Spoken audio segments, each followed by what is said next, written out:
Thank you for tuning in. My name is Kristen Whitty, and I'm the Director for Outreach at Lutheran Immigration and Refugee Service. We are so thrilled to have you and our incredible guests, our friends here with us for this conversation. I invite us to take a moment of prayerful reflection. God of life, give us the strength we need to proclaim justice and mercy for all people. Give us love and a spirit of selflessness to be your voice, to speak your word, and to be true advocates of justice, knowing that you are with us always. Accompany your people, O God. Lead us into active ways of love for our neighbors who have no place to call home or lay their heads this night. Clothe us in the armor of light to serve and tend to the needs of refugees and all who flee violence. Strengthen us that we may be balm in a wounded world. Amen. We have a couple of quick housekeeping items before we get started. And I am thrilled with the incredible group of presenters who are joining us from all over the world to speak on this critical issue. This session will be recorded and circulated after the event. We encourage you to share it with your colleagues, your family members, your congregations, and your friends. We're also live streaming on Facebook right now. There will be a question and answer section at the end of the webinar. Please, at any point, feel free to submit your questions via the Zoom Q&A box at the bottom of your screens, as well as through Facebook. Simply comment your question. One thing we're asked often is, how come my question wasn't directly answered? And the truth is, hundreds of questions come in. We try to take a stream of information, but after the webinar, we'll make sure to address the Q&A. A final note, this will be one of LIRS's many discussions around the intersection of climate justice and migration. I hope you'll continue to stay engaged. You can do so through our social media pages on Facebook, Twitter, Instagram, at the handle @LIRS.org, as well as through our website, www.lirs.org. And now it is my distinct honor to introduce Krish O'Mara Vignaraja. Krish serves as the president and CEO of Lutheran Immigration and Refugee Service, one of the largest and oldest resettlement agencies. And climate change, climate displacement, is an important issue to us due to the toll it is taking on vulnerable populations around the world. I was privy to watch Krish speak on this just a couple of days ago at a national conference, and the incredible passion that she feels around this important issue. Krish? Thank you so much, Kristen. Thank you for your leadership in LIRS on this issue and in leading us in prayer. So hello, everyone, and welcome to the Climate Justice and Migration, a Faith Perspective discussion. So my name is Krish O'Mara Vignaraja, as Kristen mentioned, and I serve as the president and CEO of Lutheran Immigration and Refugee Service. I am so grateful to all of you for joining us today to bring attention to such a critical, under-discussed reality. The climate disaster is exacerbating humanitarian crises and driving global migration.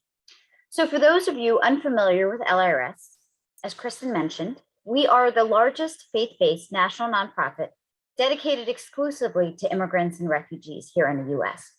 We have been doing the work of welcome for a long time, beginning in 1939, when LIRS was founded during the Second World War to assist the resettlement of Lutherans persecuted by the Nazi regime.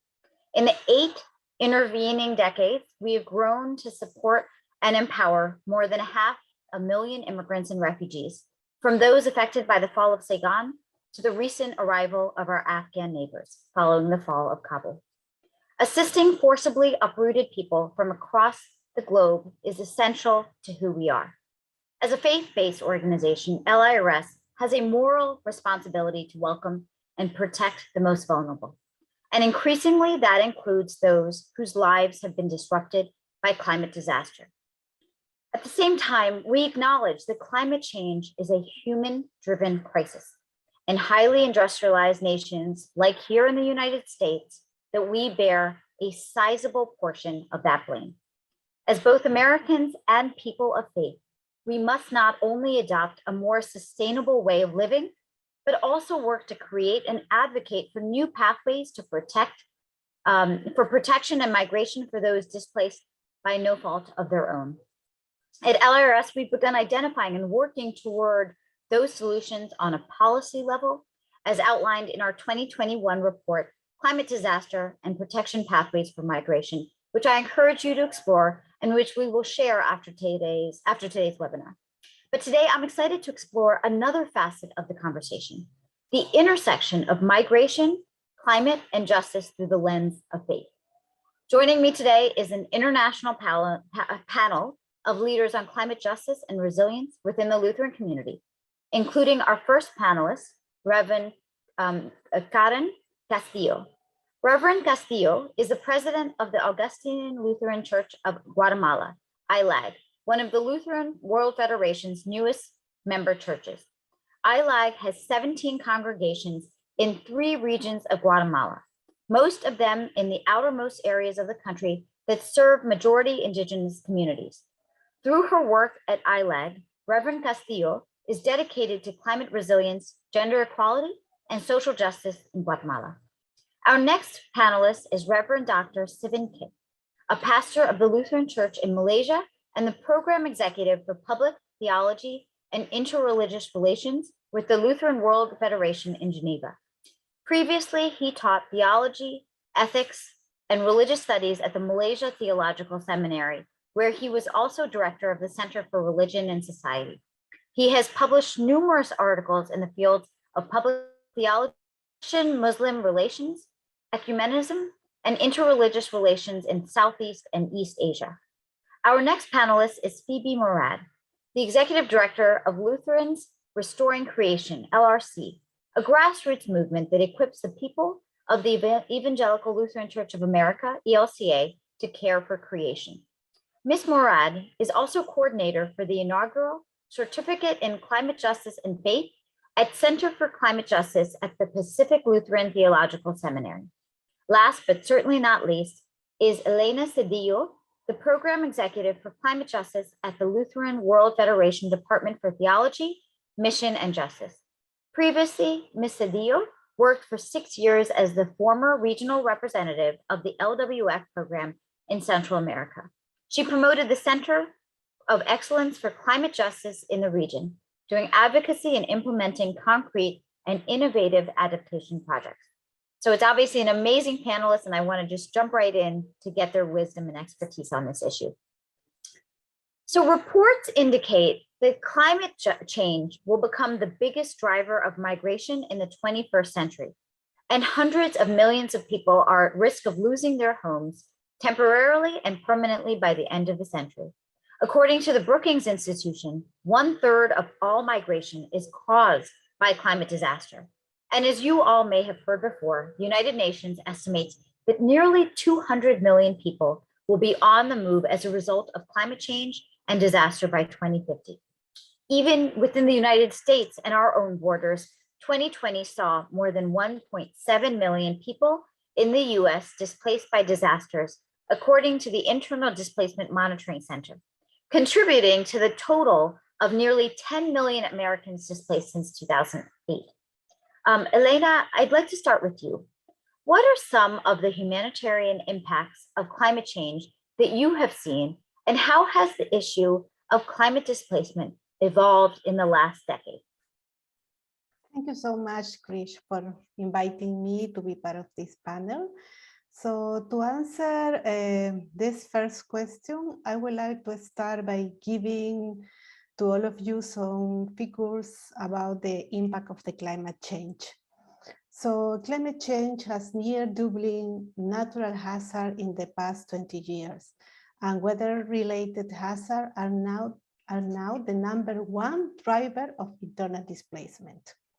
Definitely, the climate crisis is adding an additional layer of stress to humanitarian organizations that already stretch thinner even than before due to the pandemic the last 2 years.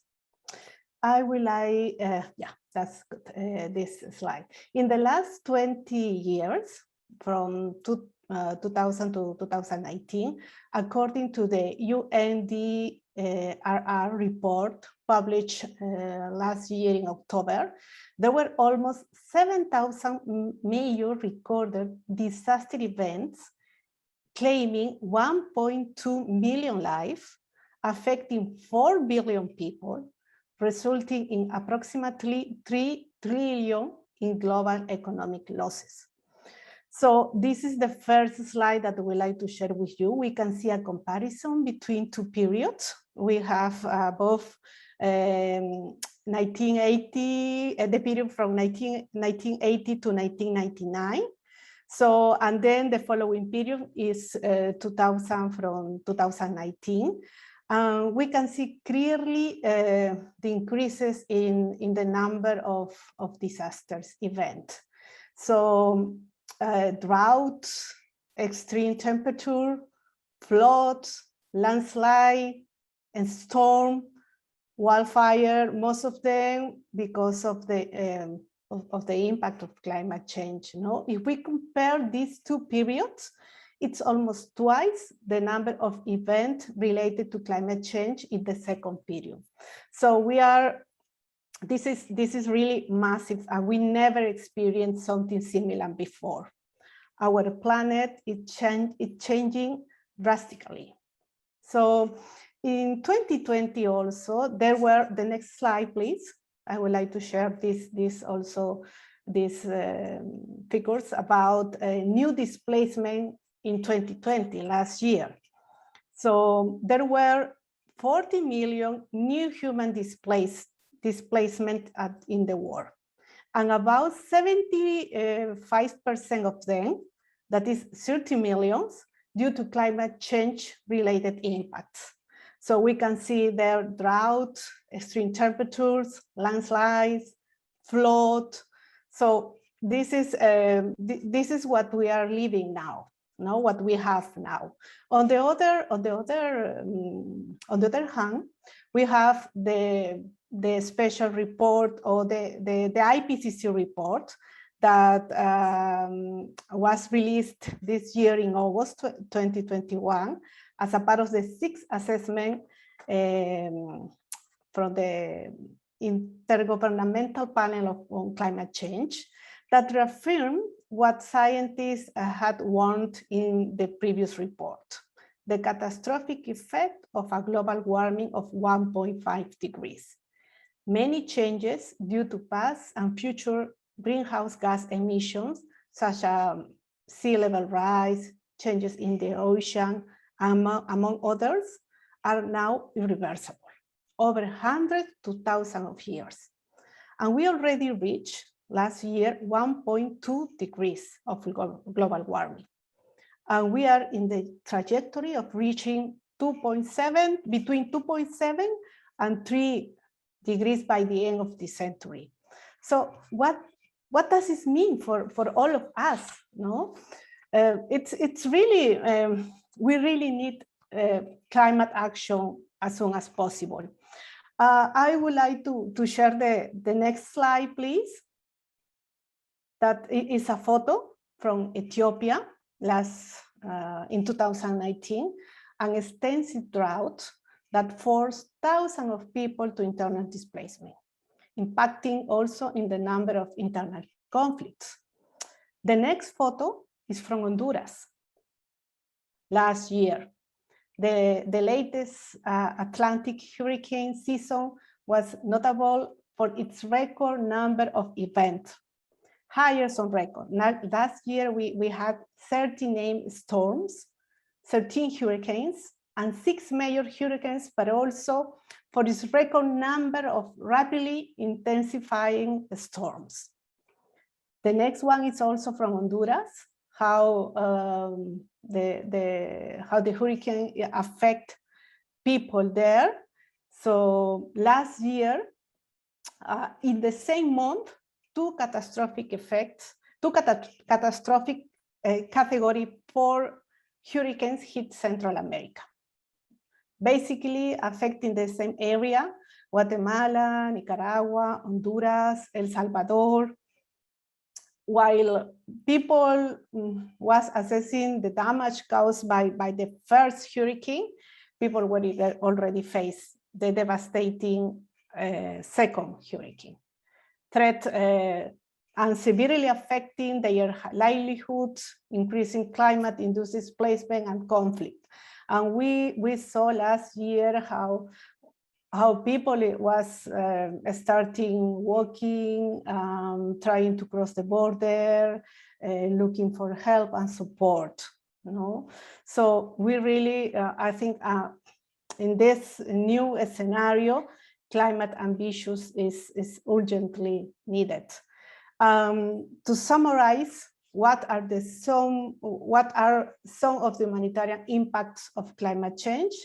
We can say human health risk, so diseases and pandemics. We can expect more pandemics in the next coming years because of the effect of the climate change, deforestation, and also, food insecurity, and intensify and prolonged drought affecting water supply. Rising sea levels, another impact of climate change. Threat to peace and security, we already saw many cases now. And of course, increased migration and displacement. So population affected by rising sea levels, flooding, drought, or desertification leave their lands at risk. And some analysts predict that we could see more than 50 million environmental refugees by the end of this decade. So I think over to you now. That is such an impressive and wonderful overview. And I know we've gotten a number of questions about those slides because they're fantastic. So what a valuable presentation in terms of explaining the historical and global scale of what we're seeing. So President Castillo, I want to ask you this question, to ground this in a little bit of the human toll. Could you tell us what you're observing from your experience ministering in Guatemala?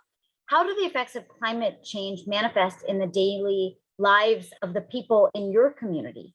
And how does it affect the ministry you provide? Thank you. I want to start saying that the whole topic is very complex, and for that reason needs a very deep understanding of the situation and a sustainable action. Climate change affects greatly our lives. Because I'm going to talk about Guatemala and Iglesia Luterana Agustina de Guatemala, our experience in Guatemala. In Guatemala, 58% of the population works in the agricultural area, and 61% of the population lives in the rural area, according to a study made by Universidad Rafael Andívar. These numbers give us an idea how bad the problem of climate change is. This is to start because we add many factors, such as cultural factors, educational, and so on. Now, in our experience, in the communities of faith, ILAG, Iglesia Luterana Agustina de Guatemala Company, we have seen and experienced crops lost almost every year because of droughts, hurricanes, and then we add the cultural factor, where the farmers want to continue planting and harvesting in the same products and in the same way they have done for centuries. And it does not work anymore. So we need to find ways to inform people and to bring up more sustainable agricultural programs in Guatemala. All these crops lost have affected families as they live from farming and they struggle every day. Our society in Guatemala historically has been a survival society where most of the people have to survive every day. we can add as well the component that we live in a male-dominated society, where men have a specific role as providers and women of taking care of children. This component makes the situation worse when people migrate, as the men, the providers, leave the family and the women, who are the taking care of people, with a bunch of children, without food or a way to survive. The women have to wait until the man makes his way to the States. Then he starts working. Then he starts sending money. Then the men, because they are not used to do chores at home, sometimes they find another woman where they are. And then they eventually forget the family they have left behind. And this is because of a need that they move. As Iglesia Luterana Agustina de Guatemala, being a church where this is the situation, it is not easy. Because how do you deliver good news to a starving congregation? How do you preach love your neighbor when they do not feel that love, but discrimination because of the place they live in and the ethnic group they are from, or when they can't send their children to school or have hope for the future? How to be a church facing the challenges? For this reason, we as a church are committed to serve spiritually and impacting in a social level as well.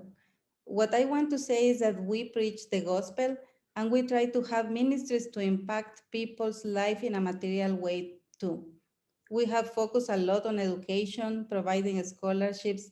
Also, we are developing sustainable agricultural programs, emergency response, as Elena was sharing. We had, after the pandemic, we have 2 hurricanes hitting Guatemala, gender justice, lifting local leaders to preach and serve in the church. Thank you. Thank you for that wonderful perspective, Karen. I want to now ask this question to Phoebe or Dr. Kit.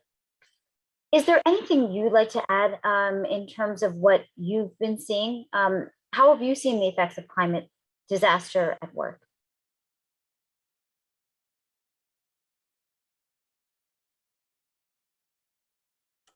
So probably I'll jump in. Sivin Kit here from Malaysia and now based in Geneva with the Lutheran World Federation. One of the things that caught my attention was a story from 2016 on our website that I think moved me and reminded me again how personal this story is, how families are impacted. Yes, I mean, Elena, you're right. I mean, once we look at these figures and these numbers, it's just staggering. It's just overwhelming. But at the same time, when you listen to the personal stories, it's overwhelming as well. And I remember this story about this fisherman who shared about his own story and how he had been to the United States and then back. And then he's sitting in El Salvador sharing his story to one of our comms persons. And this is probably 50 meters from the border of Guatemala. And there he's with his wife and his daughters, who are 19 and 12 years old at that time. And then you can just imagine the surrounding of maybe ducks, cats, and dogs and running around, you know. But he left that home, his home, for the US because he had no livelihood. And why didn't he have livelihoods? Because as a fisherman, his livelihood was impacted by climate change.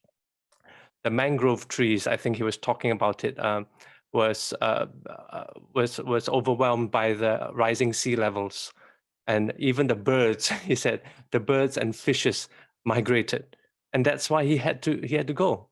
And he, with the help of relatives, he paid a trafficker to get him to the US. And after 45 days, he arrived in the US, worked at a low-paid jobs, and then sent money home. And then 4 years later, he earned enough to build a house where he now, at that time, 2016, lives, and he returned. And I mean, this is the human story, right? So we're talking about the planet, we're talking about the people, and I think that helps to like situate it. And I think Dr. Castillo, she has, I mean, she's sharing with us the real impact in Guatemala. And of course, these stories are important for us to situate this. And I thought that was important to just highlight that. And that's what I was reminded of, especially even as we revisit this very important topic today. And then Elena pointed to Ethiopia. So this is a global thing. And like in Ethiopia last year, I was moved again by our country program representative, who shared about, this climate projections of 2050 is a reality now. It's not just thinking about the future, it's a reality now that in Ethiopia, she said, we work with communities exposed with all these intersecting risks. That's what she said. And then she actually said something like this, and this really caught my attention. She said, with all these hazards striking again and again and again, there's little capacity for the communities even to build resilience, And of course, now with COVID hitting Ethiopia, and of course, it's conflict-ridden with other massive displacements of floods and so on. And as she was talking, she was saying, okay, 2016, the highland regions faced the super El Nino drought. And then followed by that, there were flooding in the lowlands, 2017, 2018, 2019. You see it's coming waves after waves. The numbers of displaced persons exploded to the highest worldwide. And then they have a destructive desert locust infestation in 2019 and 2020. And how do you survive in this? And this is where our congregations are supporting. This is where the World Service programs are intervening. And just recently, even quite close to my heart, is one of my task force members. Her house was totally swept away because it was in the lowlands because of the recent floods. The Makana Jesus Seminary was devastated. And so this is not something very distant. And I'm sure our participants who are watching and joining us also can feel the impact is probably someone close to you. And I think that's why this is such a difficult and complex and deeply disturbing topic. Over to you, Phoebe, probably to add on. Sure, I'll just add on that from a different perspective and somewhat more comfortable settings. People are feeling like the visual of your house being on fire, but your whole family's in the attic. Right, that there's this kind of impending doom where we do hear from farmers, we do hear from scientists, meteorologists, we hear the franticness really coming to a lot of our pastors, actually, coming to pastors and saying, not sure if they ever, newly married couples, not quite sure if they want to start a family. That there are these longer term waves and ripples, even in the communities that don't see it. They feel it coming. Both of those are incredibly important insights, and I think they capture the layers of what we're experiencing in every dimension of it. So I now want to turn to a next section that I want to focus on the ethical and theological dimensions of climate-induced migration. So according to Lutheran teaching, people of faith are not only required to preserve God's creation, but are directed to restore it. This includes respect for the interdependent web of all existence, of which we all, of course, are a part. And at LIRS, we envision a world in which all people are assured a secure and meaningful life that is ecologically responsible and sustainable, in which every form of life has intrinsic value. So, as we seek to infuse both hope and moral agency when addressing climate displacement and its social and ecological consequences, I think, with all of that said, I want to turn to you, Phoebe. Would you be willing to guide us through the critical theological concept of restoring creation? It's a really big question. And by the way, there are entire courses. You'll get links to how you can take those courses later on. I will try to dive into that. And I first just wanted to thank LIRS for hosting this, because overall, even just the stories that have been shared thus far, while it's wonderful that you have a huge report to look to, and we have all these facts and figures, it is these stories and these images that I think are going to resound a lot longer. And I really appreciate, Kristen mentioned this is an intersecting issue, and I know we use that language all the time, but it's not until you see the pictures and hear the stories that it's so evident. And the fact that we can't just shelve one crisis because we're not done with that crisis yet. We can't put things on the back shelf because they're inseparable. So to that point, so my understanding of restoring creation is not that God's good creation doesn't need us humans at all. Okay, so don't worry about creation. It's God's gift of creation that sustains us. And when it's not able to do that for our brothers and sisters in lands and in neighborhoods that are being first and hardest hit by this climate disruption, that is when this vocation to love our neighbor has to intersect with this call to earth keeping. So it's really the relationship we have with the created world that's in need of this constant restoration. And when I first came to this position, I was an environmentalist who happened to be Lutheran, right? And I thought I could just focus on reeling in some churches to do good work with energy savings because it'll save them money and they can go off and buy more Bibles and feed more people, right? Like I just thought, okay, that's a way to get them. But that's like just another soundbite, really. After years of being able to do this work, I've realized that the whole story really has to include, and why it's church work, it has to include that we recognize that when we're not in right relationship with the created world, it's simply a sin, and just call it that. It isn't, sin isn't all about incriminating deeds. It's more commonly expressed as simply avoiding an acceptance that we are all inseparable.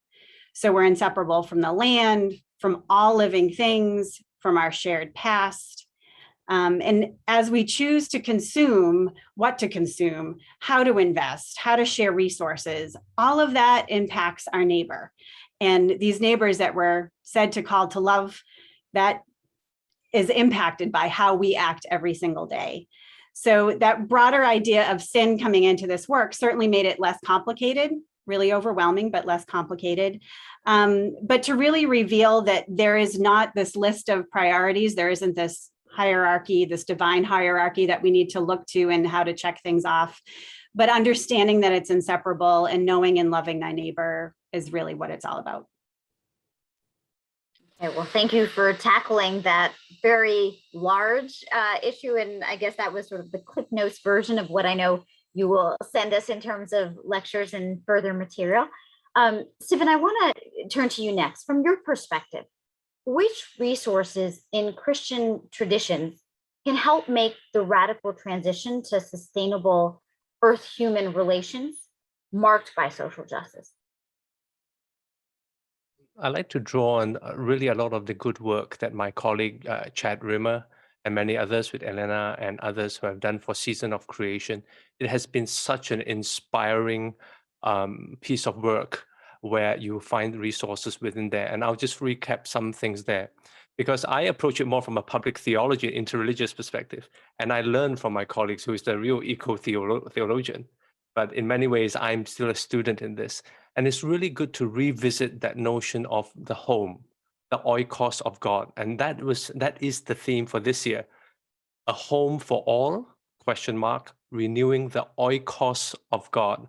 Now, I know theologians like us like to use these fancy words like oikos, but the word oikos is very much at the root of words like ecumenical or economy, ecology, right? So it's the roots of all of that. And I see these two words that are important. First is the word home. And I think Phoebe alluded to that. It's like the whole house is just collapsing. No, it's just this alarm that we're, so are the common home, and it's also very much the theme that Pope Francis has been emphasizing. And the other is the word hospitality, and that's the ethical dimension. So you have the theological revisiting of the meaning of home. So the first, in the Season of Creation, they referred back to the psalmists. And I find it interesting because the ancient songwriters, right, the psalmists, the prayers, they said something like this, or proclaimed in the Psalms: the earth is the Lord's and all that is in it. Now, give it to the hands of someone who wants to exploit the earth. That verse can be really turned around really in a nasty way. But I think its original intention and what it means for us is to remind us, first and all, every creature belongs to the earth community. And second, the entire community belongs to the Creator. And of course, the word oikos, which is the root of all the words I mentioned, it describes a common home. Now, I know we have been focused very much on people, those of us who are engaged in this work, whether it's humanitarian development, refugee, asylum seeker, and all that. And it was important for, I think, LIRS that they talk about these are humans, but these humans need homes. Why is that fisherman running away? Because his home, his livelihood is being destroyed.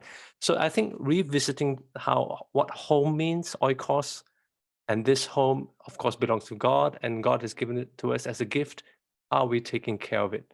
And that's quite interesting because we focus on the humans, and now we are reminded to focus on the home as well. And when we do that, we realize the home has different rooms, and these are not just Zoom breakout rooms, actual rooms and these rooms are representing different web of relationships. And I think all of that also links to the human relationships, with the relationship with the economy, with social, political relationships, and the balance of creation. When there's imbalance, there's so much that impacts us. And of course, the fact that the people call this age the Anthropocene age is to remind us that we are actually the primary cause of the problem. And on one hand, that's quite scary. On the other hand, it's challenging us to have agency, that we can do something about it. Now, what shall we do individually and collectively? I think that's something that we're going to discuss more later. But I think that will be where I would think about home. And of course, ethically, we're talking about hospitality. What does it mean to welcome the stranger? And I like the way you put it at hashtag welcome the neighbor. And how about our neighbor's home? And their home and our common home. So I think all this is intertwined, and we can have a conversation over that.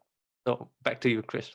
Great, no, wonderful. And we will very much talk about what we can do in terms of that agency, because I know that we even have a few questions that have already been asked by our audience to what action can we take. But we'll get there. Before we do, I want to ask this question to Karen and Elena. How do you see sustainability as an ethical or theological imperative?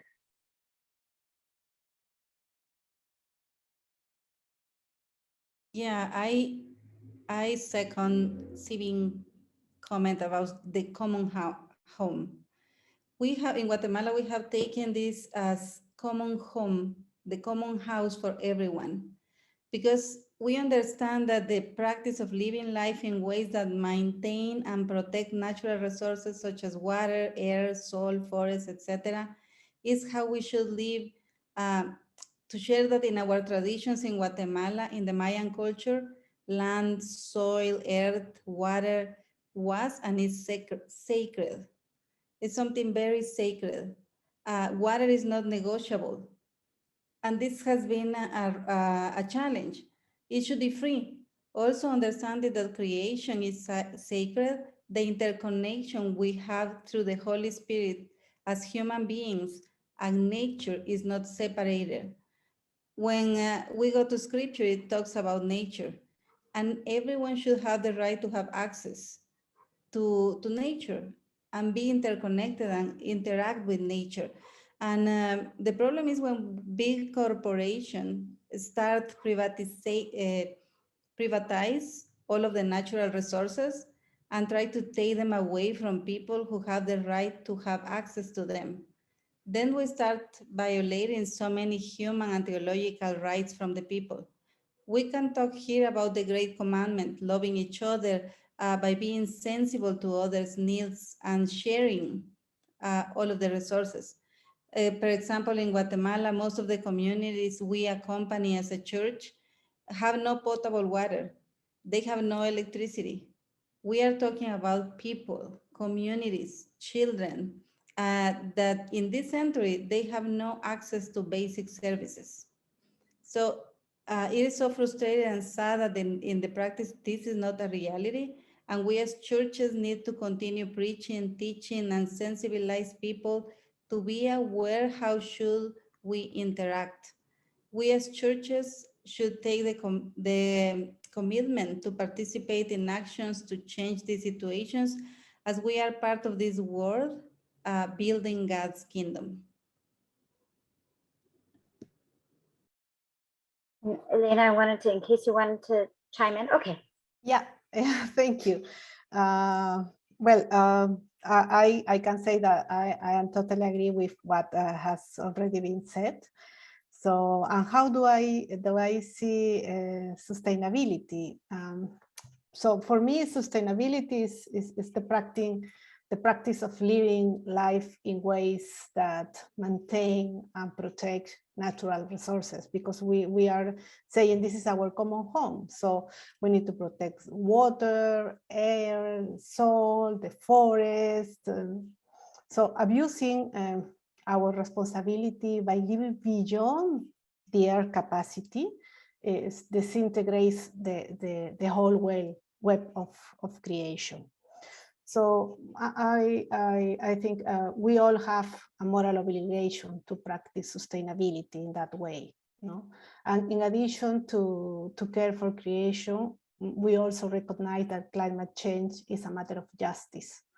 And it's an issue of human rights, you know, because we have the right to have water, to have air, to have land to plant, to have the forest. So we should recognize what it means to be human and how we must act to safeguard the peace and well-being of all creatures, no, that living in our common home. Back to you. Okay, those are great remarks to end the second section, and now turn to the third part, where I want to talk about, you know, I know Phoebe, you mentioned intersections. So we want to talk about that intersection between climate, faith, and migration. So to fully embrace climate justice, we must move beyond narrow anthropocentric views of life, embrace more, you know, interconnected views in which God, human beings, and the rest of creation are intimately related. I feel like this necessitates radical transformation of our hearts, behaviors, and of course, society, which is work that, of course, can't be done alone. So, President Castillo, what are some of the ways that you have seen the local community work to protect the rights of people that have been displaced?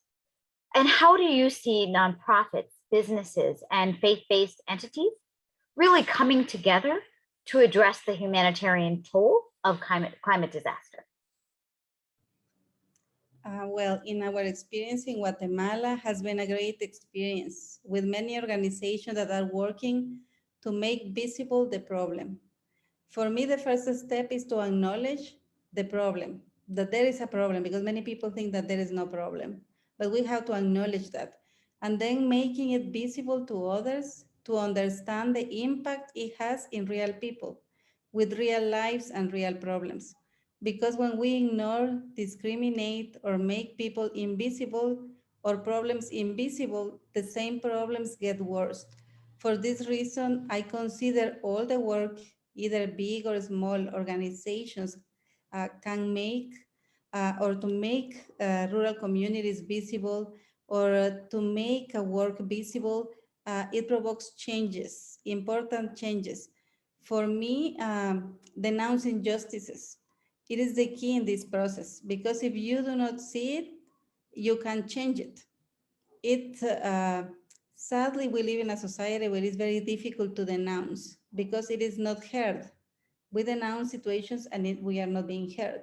And the system has been made corrupt, so then people lose hope because they don't believe, they don't trust, so they won't share.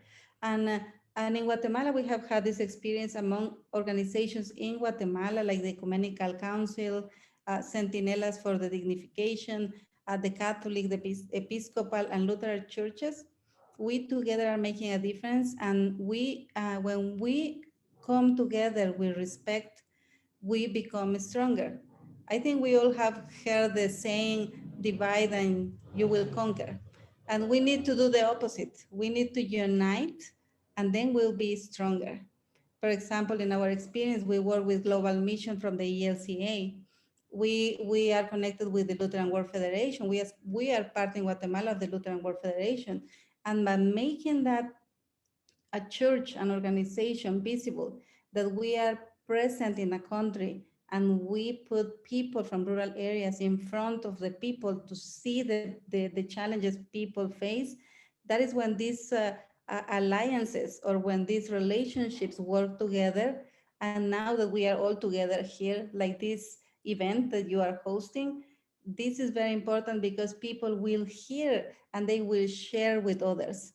Because when we don't do these kind of events, people are not being seen. And so we hide, and we are, when we do the confession and we say, forgive me because what I have done and what I haven't done. So this is putting this in practice. So being together, for me, it is going to make us stronger in this world. Well, I think that with those strong words, they do have such power, and the convening of this is why we're so grateful to have such a illustrious panelist. So Phoebe, I want to ask you, climate disaster and displacement will continue to tragically diminish our sense of the sacred as found in nature. In what ways do you see faith and religion impacting and intersecting with climate displacement? Sure. So I just want to clarify here to use the words faith and religion. And so first off, people of faith, I feel we have certain arrows in our quiver that we should utilize, right? So we have all these stories. No matter what your faith is, we have a lot of success stories. And those stories are what is going to bring us through. And I don't mean like a Pollyanna type story. I mean, quite honestly, to get through the next hurdle, sometimes singing a hymn together is the kind of miracle one might need, right? So there are these practices and rituals, and then there's also practically just an existing community, right? When you have a faith-based community, you have networks, you already know how to work together, use that. There's also this kind of all hands on deck mentality that you get when working with faith-based communities. So like in our Lutheran world, we have God's work, our hands, and there's this bolstered power of knowing that people are doing this across the planet at a particular time. So that's all wonderful. And those rallying moments are great. It's just, we need the endurance to keep that going for a lot longer. And that's where I want to just shift perspective to, you said religion. So they're people of faith make up religious institutions. And it's these religious institutions that I do think that we really need to see these organized institutions as having these critical assets of people power, this political sway, and economic assets. They have money. So we can't hide those lights under a bushel anymore. You know, we really need to understand that, again, just like in your personal life, how you invest is how you love your neighbor. So the fact is, LIRS and your organizations, we know better. We know better as to what we need to do as institutions and as large organizations. So I thank you, and that's the embodiment of this intersection and being inseparable that we really need to utilize and tap into. So thank you. Thank you, Phoebe. And then the final question that I will ask, I'm going to direct to Dr. Kit as well as Elena. How do you see this transformation taking place? I can go first, and then I will give the floor to Sibin. So when we talk about transformation and people of faith, I think people of faith have the potential to make a difference at many levels. You know, when we talk about individual level of lifestyles, collective level of organizational choices, and a political level of law and structures too. So people of faith can provide a strong moral compass and spread an ambitious and meaningful narrative for climate justice, for this transformation, and for opportunities linked with climate action. You know, because this is one of the main drivers now of all these problems in many countries, and I think it's globally, it's affecting us globally. I think also it is important to give some examples. because there is hope. There is hope. We can do things, and we can implement things. We can act together. So I can mention in the Lutheran World Federation, we are supporting youth people, because climate change, climate justice is also an intergenerational component. So we are supporting youth people that are trying to transform their churches, their communities, their homes. So they are implementing many different actions, focusing on promoting care of creation, building capacity of others. How can we engage on national process, local processes, community process? How can we adapt? How can we influence to mitigate greenhouse gas emissions? How can we promote reforestation? And they are gathering a lot of different ideas, and I think it's one of the examples. There are churches also that start greening their their buildings. Some humanitarian organizations are start greening their operations when they give support to people affected by climate change. And I think, that we together we have the potential to make this different, and to act and to transform our reality. Yeah, as I was listening, my mind took me back to when we could still travel. I remember one of my most memorable travels was to Cameroon, to the extreme north. And why am I mentioning this is because I think what for me is important is to identify signs of hope, signs of transformation that is found. And often that is even found in the internally displaced persons themselves, the communities, or even in this case was also a refugee camp, the largest refugee camp in the extreme north, Minawa camp. And what impressed me was really, often we think that this discussion is between those like us, of course, but what I saw was people were caring for creation, were greening the camp, so to speak. They had this theme. And part of that included a project that the Lutheran World Federation World Service supported. And maybe this ties into what Phoebe says, where the local and the global organizations, or somehow there's a way that to deal with complex issues, we need the institutions, the faith communities, the faith leaders, the refugees, the internal displaced communities, all to somehow find ways to work. And of course, there must be signs of hope in small ways. So I remember visiting the garden where they were planting various vegetables, and then another little visit was this sustainable coal. I mean, I'm a theologian, I don't know all this scientific stuff, but and there was these women who were just doing amazing work. And I interviewed this man on his wheelchair when he was explaining to me why this was important. This was in a refugee camp. And you were thinking, for them, I mean, we're not even thinking about the future, the near future at least, but he was thinking long term. And he had this kind of paradigm of how important it is to deal with climate issues, to think in those terms. So those were moments where there were signs of hope for me. The other one is really signs of transformation is found in listening to the indigenous wisdom afresh. I think that has been really challenging for me personally as well, where it's not just about, of course, they talk about informed consent, right? When it comes to extracting from the planet. But there was a reminder about descent, and I think that's what Karen talked about, Dr. Castillo, about dissent. There's a need to also protest against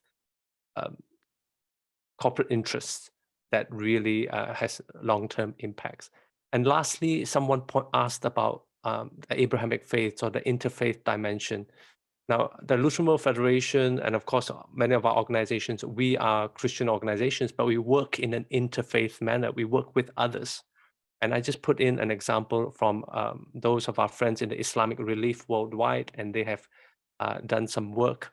So there are examples of other faith communities, FBOs, working on this topic.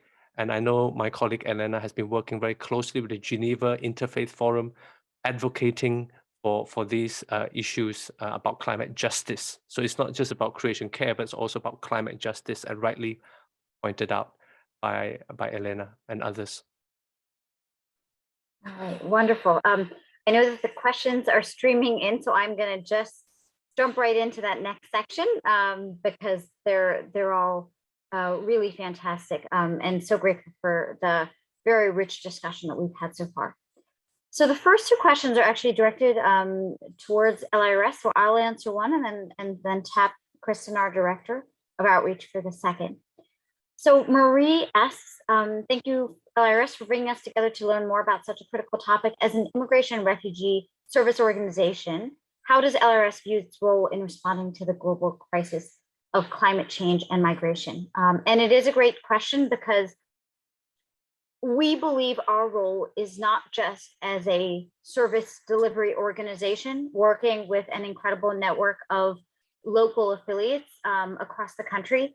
It is obviously critically important for us to serve the most vulnerable, those who seek a better life here in the US, those who have an opportunity, whether they are temporarily here or whether they are our newest neighbors and will have just become new Americans.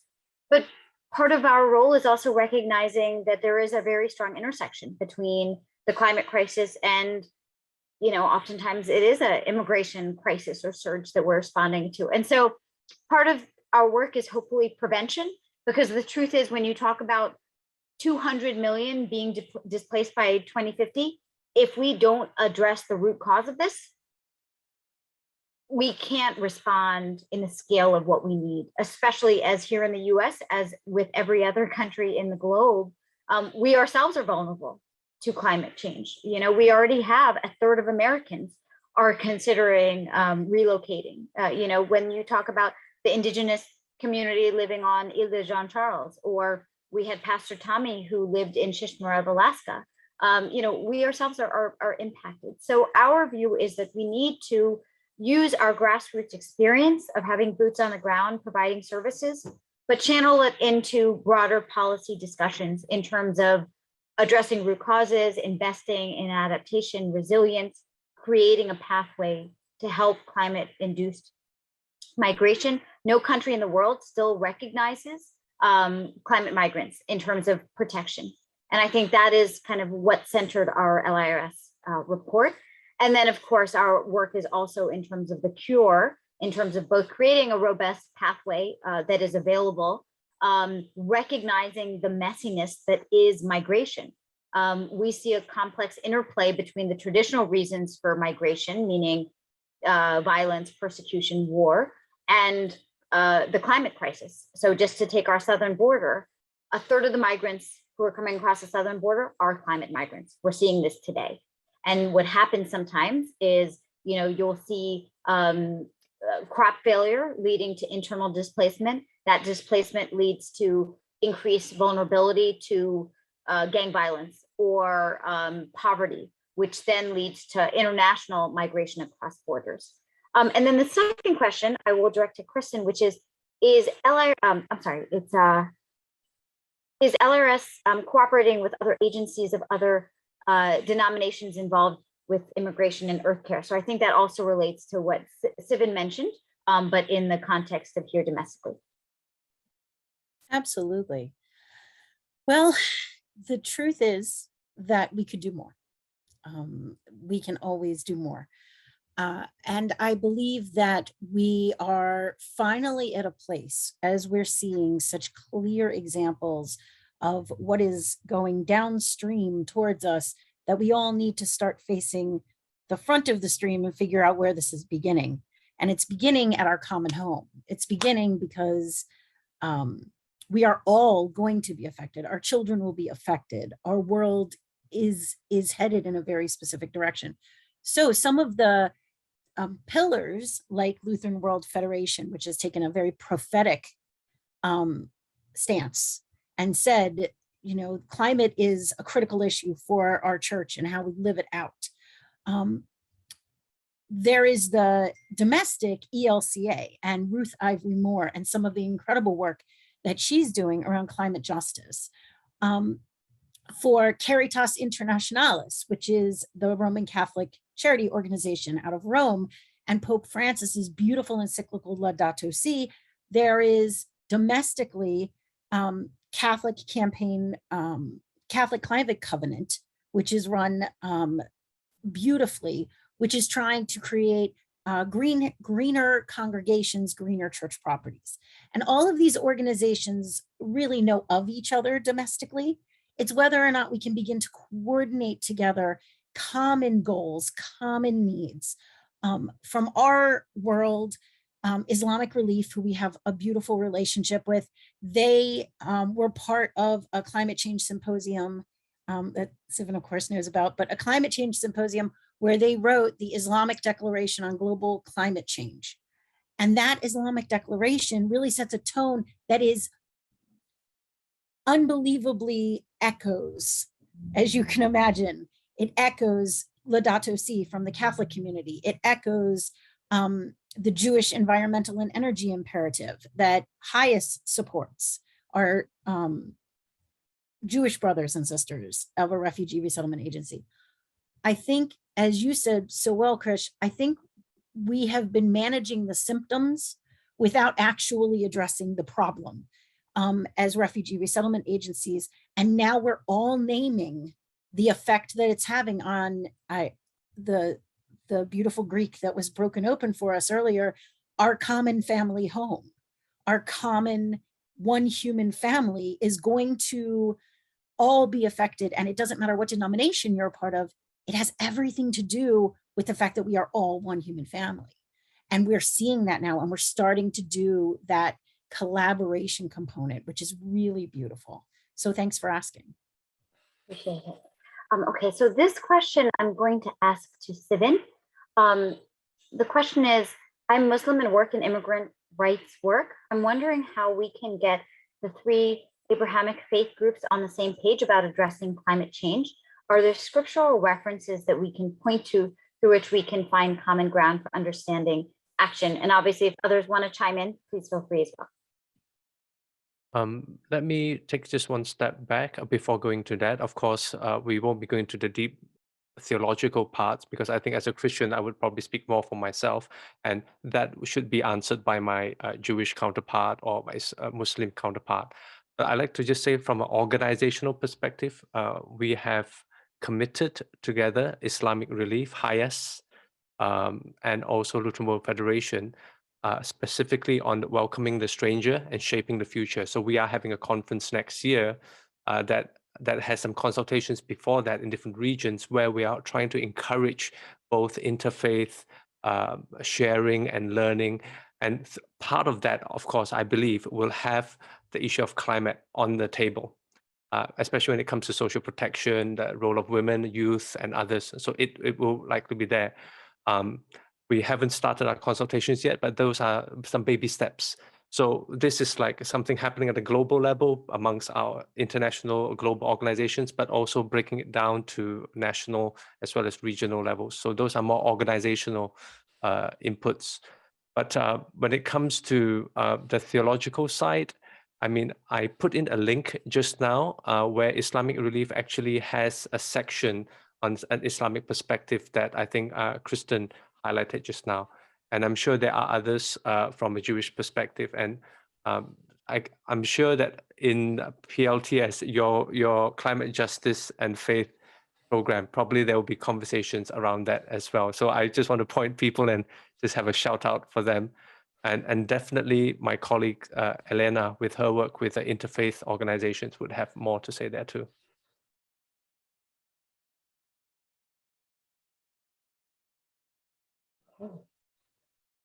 All right, so then the next question I'll direct to Baden. I know you answered this in the chat box, but I thought it would be important to raise it so everyone either saw or heard your answer. What kind of support or assistance can congregations in the US provide to ILAG? Your situation is difficult and complicated. Yes, thank you. We are a partner congregation, a partner church in Guatemala from the ELCA. So we are connected with Global Mission from the ELCA. And also we are connected with two synods, the St. Paul Area Synod and the Southeastern Synod. So they are supporting our initiatives and ministries in Guatemala. We started an agricultural, sustainable agricultural program that is called SEED. And we are learning together with people in the rural area how to plant and harvest in different ways, and nutrition, and also with the scholarships for youth and children. Now, I'm going to ask this question of everyone. This question comes from Jenna. Of course, this review, how devastating the effects of climate change is important. I tuned in though because I am already terrified about climate change. I'm hoping that the panelists will have suggestions for actions to address climate change. What can we do? And then I also want to ask, in case others want to answer this question as well, public schools need to teach a climate justice, climate change lesson across all subjects. How is the faith community reaching out to education?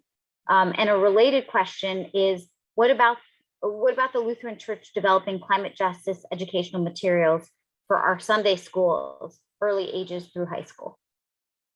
So anyone want to jump in? I'll just jump in real quickly because I've been adding some links to the chat.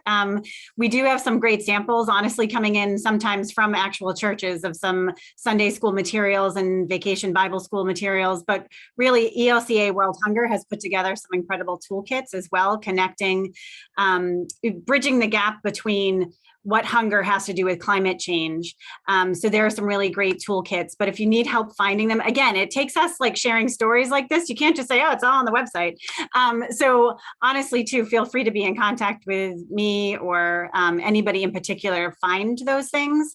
The other part, as far as reaching out more so to people one-on-one, I just want to share with you that it's coffee hour conversations. That's the type of education that really, like the one-on-one conversations to people that aren't seeking it, seem to give the most traction and invite more people to the table.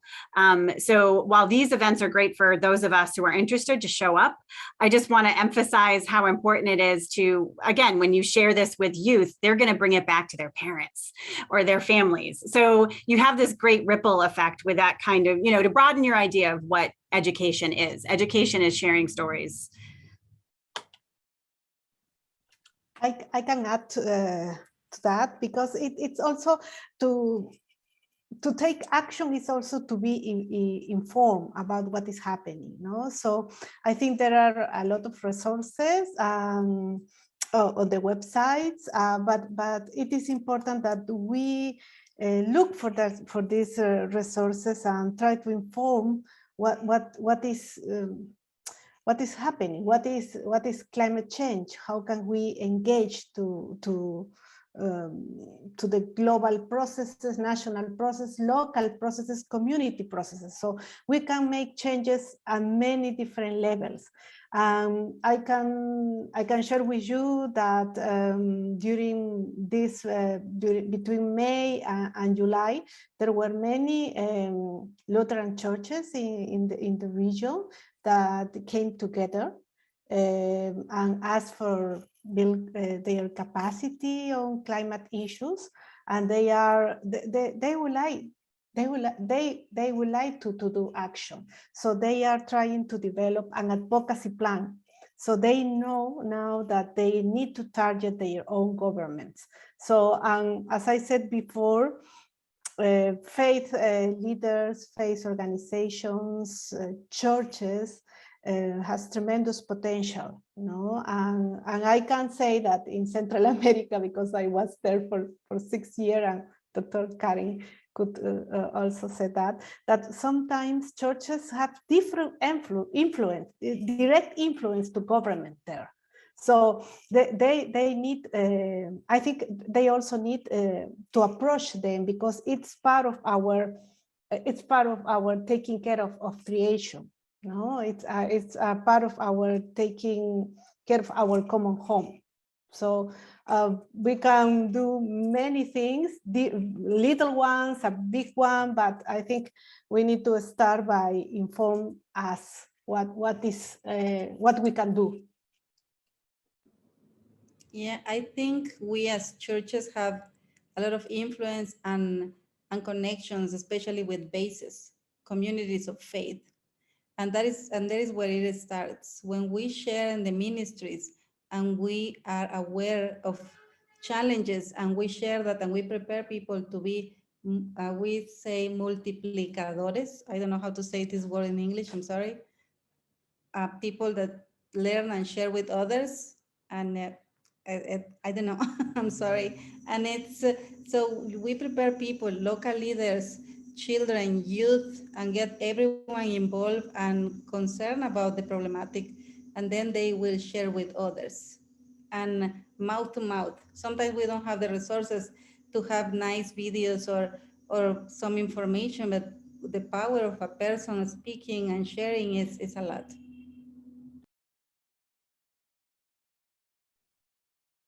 Okay, wonderful. All right, so then the last couple of questions I will ask.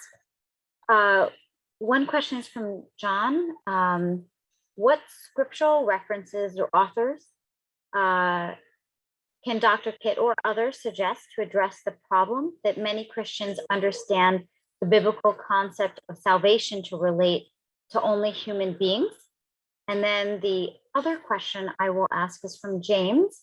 And one of the questions is, what would the home countries of those emigrating recommend, suggest? And then another question just about, how do we balance, the receiving refugees and immigrants in a humane and just way, while also maintaining the laws and security of the nation?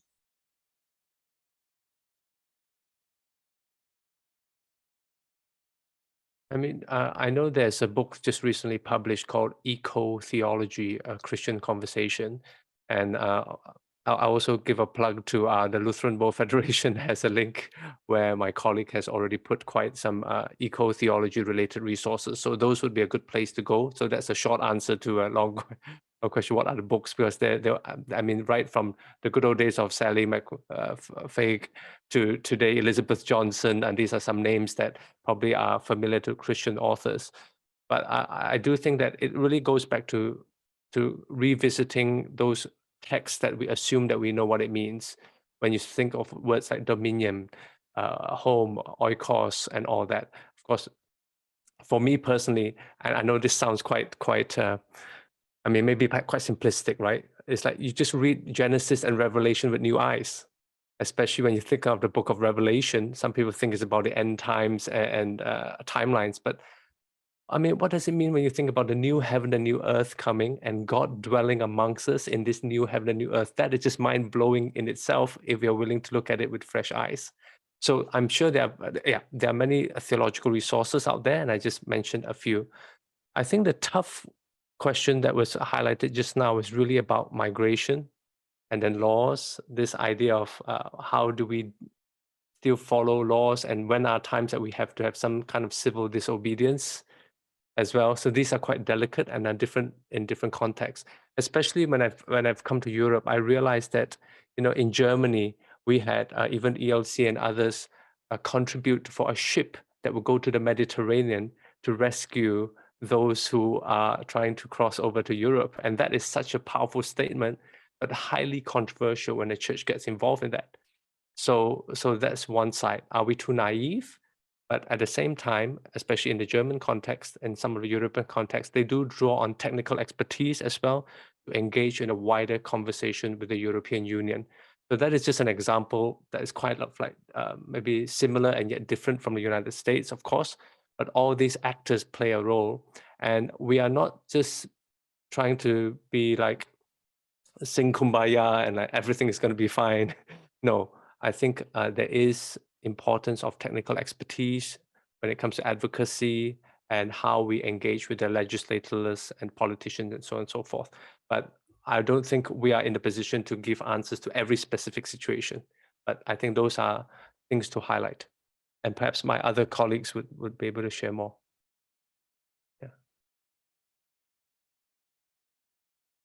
Perhaps only to mention when we would like to influence politicians and laws, you know, that there is a discussion about if there will be a climate refugee or no.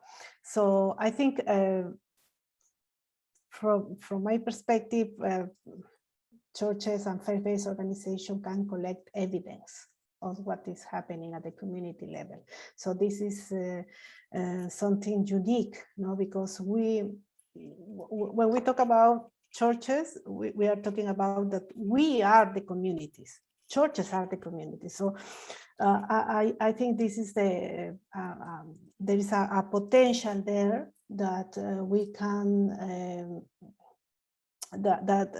for doing advocacy. No, this evidence from the local level will influence the national level and then the global level.